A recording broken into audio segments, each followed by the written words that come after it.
some tips on effective board management. And this one is coming from a panel that has a lot of women entrepreneurs. Richa Kar, who founded Zivame, Swati Bhargava from Cash Karo. We also had a VC in Bharti Jacob from Seed Fund, and Shashank, who is the co-founder of Practo. Let's listen in to what they have to say on effective board management. For me, it's never really been as much about managing the board. It's been more of a relationship that you have with people who you think can help in your business. Sometimes I think the board has been helpful in actually taking stock of where we are, redefining priorities, having a sounding board with whom you can discuss ideas. And most of the times, after a good discussion, the to-do that we get is do what you think is right, and that's a decision that you can live by, because ultimately it's, I think our board members have respected the fact that founders have a vision and they need that space to do it. But at the same time, it's valuable to have a little bit of guidance as well, because that's what we do not have. And I think in my experience, being honest with the board has been helpful. It's easier to just have that conversation rather than figuring out your energy on to hide things forever. Required for them to be there when you need them.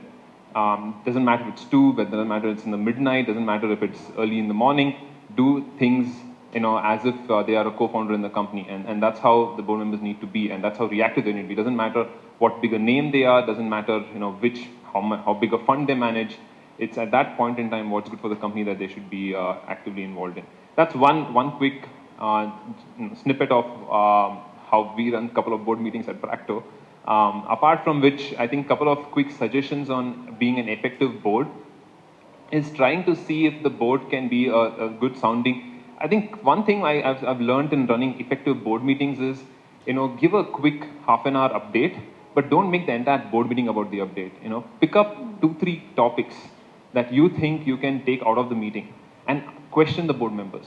Many a times we feel we need to impress the board members. And so we have our decks prepared for 30, 40 slides, and we're like, I wanted to see all of these slides, right? And because of which we run through 3 hours very fast, we're not able to take their full inputs on how they can help us. It's about actually aligning towards the greater success of the company and the business.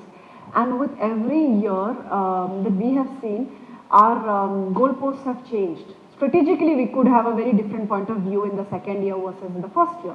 And what is important for an effective board is also to understand at what stage the company is.